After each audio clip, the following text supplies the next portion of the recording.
Okay, sorry. My name is Max Ogden. Actually, the last time I spoke at NodeConf was directly after Felix. So this is the second time consecutively that I've had to give a talk after a German doing a really impressive live coding talk. So I always feel intimidated at NodeConfs. I want to do a talk that kind of will illuminate some of the stuff that's glossed over quite often. Technically, this is like a nice introduction or addendum to the previous talks, because it talks about this question. How does binary work in JavaScript, and then other things like multidimensional data, newer concepts for fast things? And one of the core questions is, what makes Node fast? People say Node's fast. I've heard from a lot of people that, oh, Node, that's like the faster Rails, which is a crazy conception of Node, but people perceive it that way. And so hopefully I can talk about why it's fast. And V8 is really why it's fast, and that's why Node exists. Thank you to the V8 team. And the V8 works on the small hexagon. This is RAM. Imagine you have an 8 gigabyte allocation of RAM on your computer. You'll get, this is roughly, but you'll get about a gigabyte or a couple gigabytes, but not all of your RAM. V8 won't take over all the RAM on your machine. It has a very small heap. But if you say you want to maximize all your RAM, you can allocate binary data in the rest of the RAM. So this is something really important to think about when you're writing Node programs and you care about efficiency and speed. And so, everybody knows about these things in JavaScript because they've been around since the beginning. All of our little friends here, the different brackets, numbers, strings, objects, most of the things, I left out a bunch, but these are the main ones. So there's no raw binary data format in standard JavaScript. You usually have to do things like either base64 in code or something like that. And the benefit is it's nice, it's high level. Binary data structures are hard to use, and they're dynamic. You don't have to resize, like you never have to use malloc to get new memory, to add a new key to an object. It's all just, a high level abstraction. But sometimes it's nice to have low level abstractions because converting between is where a lot of the slow bits are. So these things are inside the V8 heap, so they're in the small hexagon. And you can have, objects are usually pretty small, so you can have like millions of objects within a gigabyte of memory. And now, as of the last few years, there's ways to store raw binary data. So you have buffers in Node, and then in the browser, but also in Node, since they're on the same engine, you have typed arrays and array buffers. And the raw binary data, don't be afraid of them. Play with them. Don't reinvent the wheel. There's all sorts of binary formats that you can use. Don't write your own binary format and try to popularize it. There's probably somebody that's already written a binary format that works for your use case. But the cool thing is you can now read binary formats without converting to non-binary data structures, which is really fast. There's some caveats with binary data structures. They're generally slow to initialize. In Node, they make that faster. But I'll get to the details. However, once you have them initialized, they're super fast and memory efficient because you can type your data. You can store certain types of integers or floats or different size data. You can be very memory efficient, and they're really fast for read-write operations. But they can use all your RAM. If you that means two things. One is you can allocate a lot of memory and run out of memory because you could allocate gigabytes of. You could create a 20 gigabyte buffer if you wanted. But also, these things here, the buffers and typed arrays and array buffers, are in the big hexagon. So imagine that you had a 32 gigabyte server. The small hexagon would still be 1 gigabyte. The big one would be 31 gigabytes. So you want to be able to take advantage of the big hexagon here. So it's really important that I think you should be as familiar with these things as you should be with these things. They're, I think, of equal importance, especially in Node. And browsers are adding these support for these things. Typed arrays are in a lot of browsers now. So what are the differences? So they're actually introduced around the same time. Node introduced buffers around the same time as browsers got typed arrays. And browsers got typed arrays because of WebGL. So, when WebGL was introduced, they needed binary storage for game assets, for storing textures, vertex buffers, all sorts of things you need to be really fast because in a game you only have 17 milliseconds to draw a frame, and you need to do that 60 times a second, and accessing data needs to be super fast. So thank you, WebGL, because of that, there's a standard that was pushed through that got into browsers that gives us raw binary data, and that's awesome for speed. And it's a nice tool to have. I can't really imagine writing anything cool in JavaScript before binary was a thing that you could use easily and fast. Typed arrays are zeroed when you initialize them because you don't want to have memory that was left over by somebody else get allocated to you in a web page. But in Node, since you are in control of the whole process, it's fine. So Node actually doesn't zero fill. If you allocate a buffer, it'll be filled with data from whoever used that data last. So typed arrays are a little bit slower to initialize. That's why Node doesn't use typed arrays. Typed arrays will never not be zero filled. Node buffers will never be zero filled, so they're incompatible, but they're very similar. And so typed arrays are just a different API. So whereas buffers are a single thing, you create a buffer and you could read and write from it. Typed arrays are split into two things. Typed arrays are actually just the view that you work with, but the actual buffer is called an array buffer. And it's a thing that doesn't really have any API on it, but it's an object you can pass around that's basically all the RAM. But then you create a typed array on top of that, and that typed array is just a view. So if you want to write integers, you create an int array on an array buffer, and you could write integers. If you want to write float data into the same array buffer, you create a float array, and you can pick the bit size for the floats or ints. So typed arrays and array buffers together are kind of like node buffers. They're comparable. Like the pair on one is the same as buffers on the other. And buffers, you can write and read the different types. There's just a bunch of different methods you can call. So it's just two different APIs designed at the same time with different performance characteristics and security things in mind, but they're essentially the same thing. However, so the thing is, don't use buffers for everything, because there's trade-offs, right? So if you convert from a buffer to a JS object, like if you do buffer.toString, there's some things to keep in mind. Like UTF-8 can be really slow because it's complicated. If you convert from a buffer to a string, it has to decode all the multi-byte characters and render them as UTF-8 characters. And if you don't need to do that, don't do it. For certain things, you do need to do that. It's always faster to keep data in the buffer in the binary form. So if you care about speed and not necessarily high-level API, you can think about keeping it in buffers as much as possible. But it's usually way easier to work with if you have a JSON object, because you can add a new value, you can traverse a tree. So there's trade-offs. Here's a very concrete example. There's two modules on NPM. One's called split, one's called binary split. Split uses regexes and strings. So if you give it buffers, it converts everything to a string, and then you can write it a stream, and you can give it like a new line character, and it'll emit to you all the lines in the stream that you give it. So what it does is it converts everything to strings, and then uses regex to split on new lines, and then emits each line to you. So that's really awesome, except it converts everything to a string. You can use regex, which is a nice high-level API, but if you only care about splitting, if you care about speed and you don't need the full regex splitting, you can just use binary split, which doesn't convert from buffers, and all it does actually is it just reads the buffer and then reads the decimal encoding for a new line. So you can give it, which is 1, 0 in decimal. So it looks through buffers and looks for a consecutive 1, 0 value, or a value that's 1, 0, and it knows that's a new line. And then it just slices the buffer and slices a method on a buffer that's memory efficient, doesn't copy the buffer. So there's two ways to skin a cat. One is higher level, better API. You could use regexps. The other one is optimized for speed, doesn't convert anything to strings, keeps it as buffers. So they're both valid, but it's good to have your options. You would never skin a cat. I would never skin a cat. Yeah, exactly. Thank you. Spay and neuter your cats. Okay, where is binary today in JavaScript? It's in the browsers. It's WebSockets. You can get data as binary. XHR, you can receive data as binary. You get array buffers back.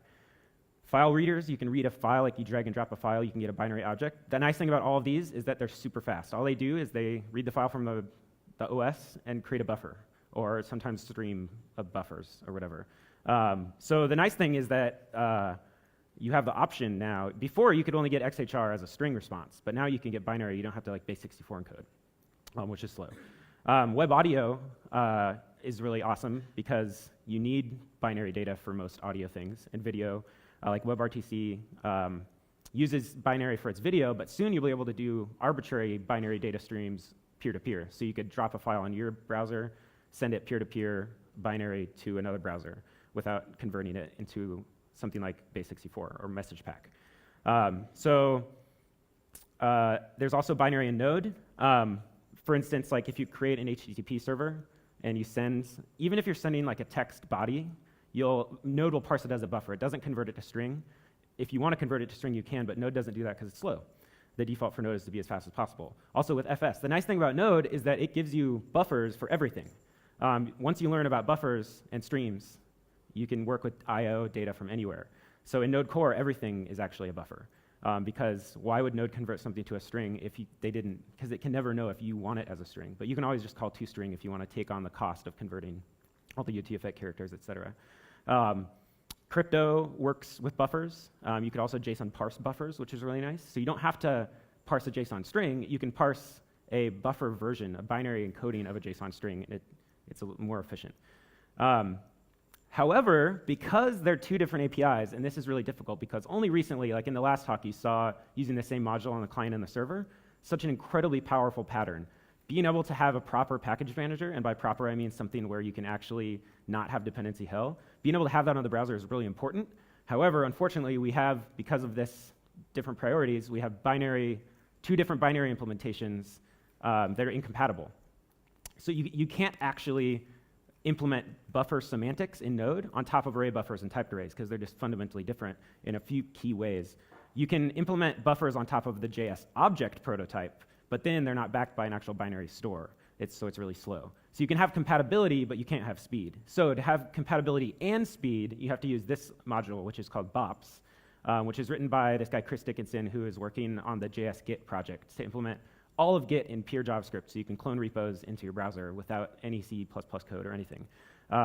So it's binary operations. So the idea is if you want to write a module that works in all JavaScript environments that does binary data and you want it to be as fast as possible, then use this. Don't require buffer. Don't use typed arrays. Use this library, and it'll work everywhere. That's the idea. So whereas you can create a new uint array of length 1, that's a typed array, or you can create a new buffer of length 1. That's like the client or the server code. The bottom bullet is how you would do it in bops. You would give it whatever your underlying binary storage is as x, and then you tell it at write 1 to index 0. So that's putting a 1 into the first place in the array. So, but read the bops README because it explains it much more better. Then also, this is really cool. Once you have binary data, you can do really interesting things. JavaScript doesn't have a good matrix or multidimensional data structure. There's this thing that's slow, is creating a ton of JavaScript arrays. That's really slow. It's a lot of overhead, and they're also allocated inside of the small hexagon.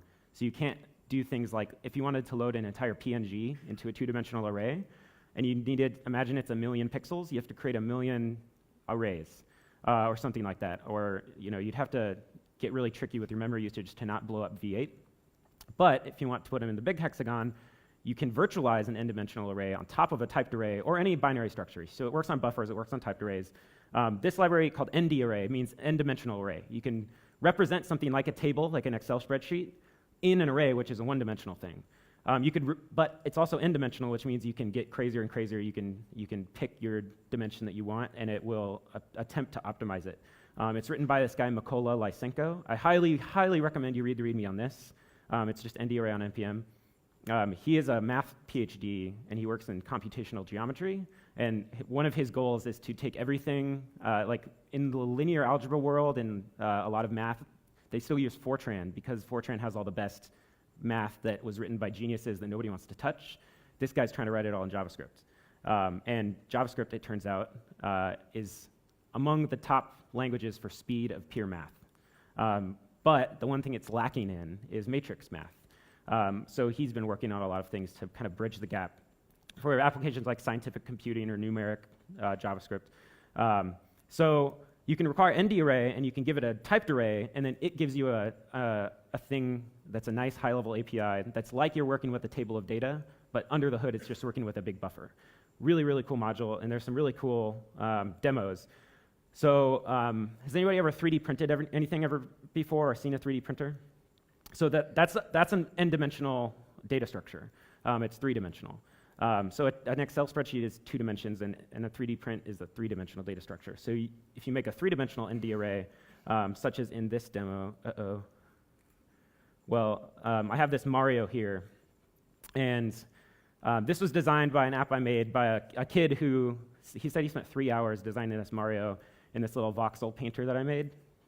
And he did a really good job, and so I wanted to take his artwork and print it out because there's a printer that I have access to. And so I wrote this program that reads the voxels that this kid put into the Mario design, puts them into one typed array that's virtualized using ndarray as a three-dimensional array. And then I read that three-dimensional data efficiently and generate an STL file, which is a common 3D printing format. It's like the CSV of 3D.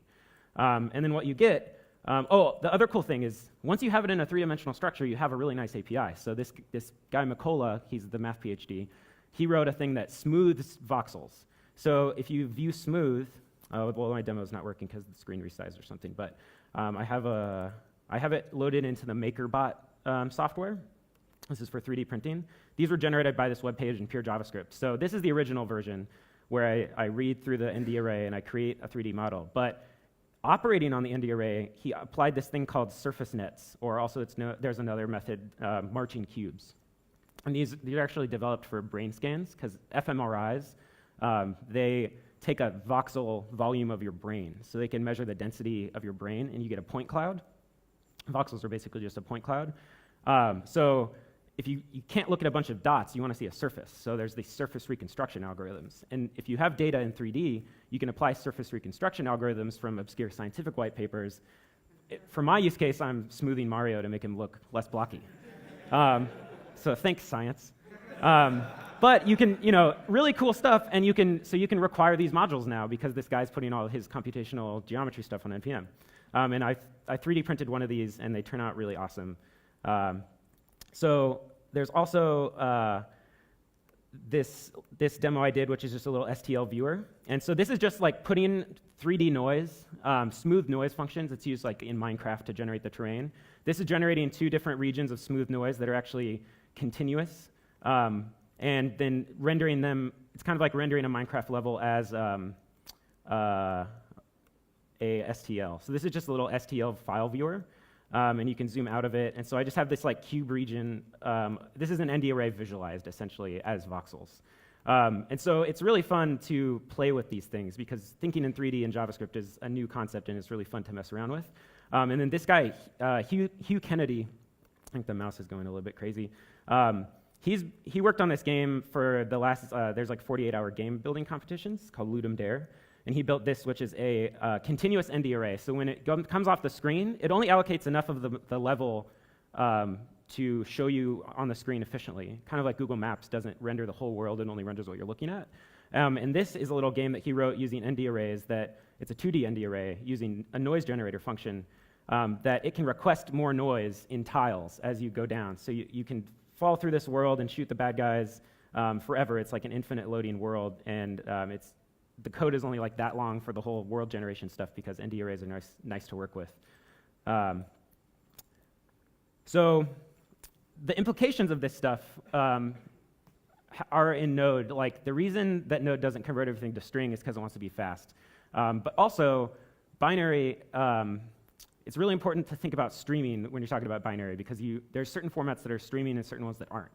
You don't always want to read 20 gigabytes of a file into memory before you can process it. It's really nice to be able to process as you get and not have to wait. So streams, the kind of too long didn't read version is I/O is really slow, CPU is really fast. So you want to be able to use your CPU stuff as fast as the I/O comes in. You don't want to wait for the whole I/O thing to come in. Don't wait for the whole thing to download, and then you get buffers, and if you want to convert to string, you can.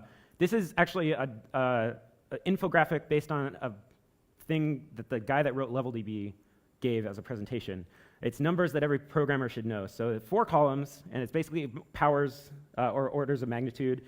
This is CPU operations like L2 cache and like really nanosecond, sub-nanosecond stuff.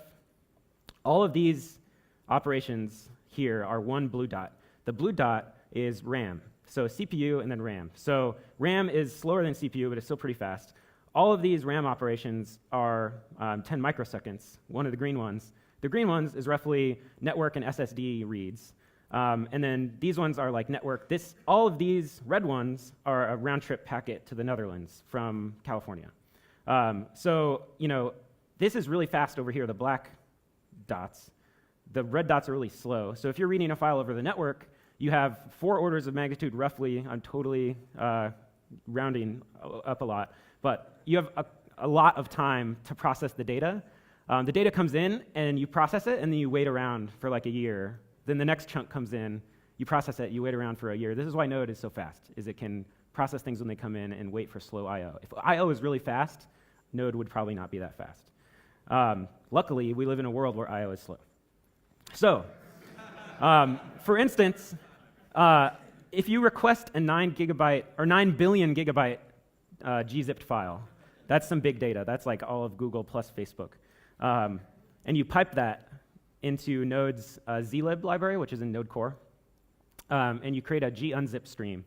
Create gunzip returns a stream that when you write gzip data to it, it doesn't wait for the full file. If you had to wait for 9 billion gigabytes of data to download, A, Node would crash, and B, it would never finish. But if you start reading the file into Node and you create a gunzip stream, Node will start giving you data right away. As soon as data arrives, it'll gzip the first bit. Gzip is designed to be a streaming protocol. Zlib also works with buffers, so it tries to not convert to string because that's slow. It tries to ungzip as fast as possible by not converting between buffers and strings. And all streams in Node Core emit buffers, so buffers are good and fast, but harder to use. I just want to take a quick caveat. For looking this stuff up afterwards, NPM Search, what I would recommend is look up some of these things, like relevant prefixes. I like to describe NPM in terms of prefixes. People complain that NPM is one flat namespace, but you can hyphenate things. So level dash, just NPM search for things that have level in the name, or level.db or level dash. That's kind of a common prefix. A lot of these use buffers because databases need to be fast. ndarray is the multidimensional array stuff. There's a ton of amazing, mind-blowing ndarray stuff, from 3D morphology to image manipulation, Photoshop-style functions. Totally really fun, kind of mind-expanding modules. And then anything that ends in dash stream means it'll generally be fast and usually work with buffers. So if you use the command line version of NPM Search, you get a lot of data, and it's kind of nice for getting like a high-level view, but you have to read the code of node modules. And that's how you determine if a node module is good or not. If you can't read the code, and once you get familiar with the concepts, you shouldn't really be scared to read the code, because most node module authors that are worth their weight in salt use the community conventions. So once you learn things like buffers, streams, events, all these kind of Node Core fundamentals, you should be able to go into pretty much any good module in NPM and not be totally confused. There are some people experimenting with more fringe ideas, but those are good too. But most modules should be consumable. They should be like a candy bar. It's like it shouldn't take that long to get through it, and you get a little rush after you understand or whatever. So read the code. Don't look at the GitHub issues at first. Don't read how many stars it has. Don't read for blog posts. Open up index.js or whatever the main thing is and read through it. And if you're like, wow, this looks like a C++ programmer that puts their brackets in the wrong place, it's probably not a high-quality module, because that means that nobody else has sent them a pull request and complained about it, and they haven't adopted the standards of the community and things like that. So read the code. That's my rant. So really quickly to finish up, the reason I'm doing all this stuff is I'm working on a project called DAT that's built on LevelDB and Node. And the reason I'm doing it in Node is because of NPM. There's a lot of people that publish data, like governments are opening data. I've worked in that sector for a long time. A lot of scientific researchers want to share data, like when the Large Hadron Collider comes up with new data, they want to be able to sync it out to all the researchers in different parts of the world. But everybody uses different formats, and everybody uses different programming languages. So what I want is to have anybody be able to write a Node module to support a format or a database, and then provide a command line API, like Unix streams, that you can pipe to a Python process, or you can pipe to a Ruby process, and kind of just use NPM's modularity to support all the formats under the sun, so we can all stop reinventing the wheel in different communities. So I got some grant funding to work on this, and I really like LevelDB because it lets me pick all the different trade-offs at all the different levels, but it also has to be really fast. And so I've been doing a lot of work with optimizing the speed, and I'm really excited about all the possibilities of binary data in the browser and in Node. I also want to do fast sync and update, so it needs to be streaming. So there's no other package manager in the world that has as many streaming modules. Basically, the reason I switched to Node was because I couldn't do 2 file uploads at the same time in one Ruby process. I was doing Ruby, and I was like, why do most places limit the size of file uploads? That seems silly. I wanted to have no limit on file uploads. And I was like, oh, Node does that. There's other things that do it, but Node has the best package manager. It makes it the easiest. And so now, 3 years later after I got into Node, there's too many streaming modules for me to even know about. So it's really exciting. And this is the thing that I've been working on, like one of the examples. So when you hear the term back pressure, what it means is, so for instance, this is this flight data. This is like 100, or this one's like 20 million flights in a 120 megabyte CSV that's bzipped. So when you deflate it, it's like, if you can convert it to JSON, it's like 3 gigabytes of JSON. So on the command line, I have a dat command, and I also have this line delimited JSON parser that converts line delimited JSON to CSV, or CSV to line delimited JSON. So I pipe CSV into it, converts it to JSON objects, and it puts it in the database. The really important thing here is back pressure. So when I don't want to overload the database, like in the example, this cup is the database, and I don't want the cup to get too much water because it'll overflow. I'll get a buffer override or whatever. So if I'm not able to write as much data into the cup, I want to respect how much water the cup can hold, because people only drink water so fast. So I don't want to write too much data, so I have to tell this side of the stream that's giving me the data, hey, they don't need water right now. Slow down a little bit, just like a garden hose. So these pipes are really important because the data comes left to right. But when it gets to my thing, which is the database, I can only write so much data. You can't write infinite amounts of data. There's limits on hardware. So when I'm writing too much data, I need to tell the CSV module, which needs to tell the bzip module, which needs to tell curl, which needs to send TCP back pressure signals to the server or whatever. However that magic works inside of Node. You just have to tell Node using pipes. This is why streams are awesome. Is if you tell Node, like you're giving me too much data, Node will make sure your process won't crash and won't run out of RAM. If you don't use streams, you'll probably mess up and allocate too many buffers because you won't be able to write all the buffers to the file system, and you'll create too many buffers, and then your process will crash. But if you use streams, usually Node will make sure that, there's margins of error, but Node will make sure your process won't crash. This is what Isaac tells me. So that's what back pressure means. It means if you can't write fast enough to something, make sure you use streams so that the signals propagate to the file system or to TCP so that you don't run out of memory. This is also the last demo I'm going to do because it's really awesome, and then I'll be done. But this is an ndarray module that Substack wrote that analyzes an MP3, starts a web server, opens up Chrome, and then visualizes it using a fast Fourier transform ndarray module. So if I go to the command line and run this, so what it does is this is actually an R. Kelly song, I Believe I Can Fly, one of the anthems of America. And it analyzes the spectrum of the song. It's parsing the MP3 and then generating an ndarray, putting the song data into an ndarray, and then using a fast Fourier transform to show you the spectrogram analysis. I just wanted to show you a really cool demo that Substack did because I didn't know if he was going to show it off. So I'd steal his thunder a little bit. But it's super fun stuff. Like binary data is multimedia and what makes programming really fun. So get into binary and play with binary stuff more often. So thank you.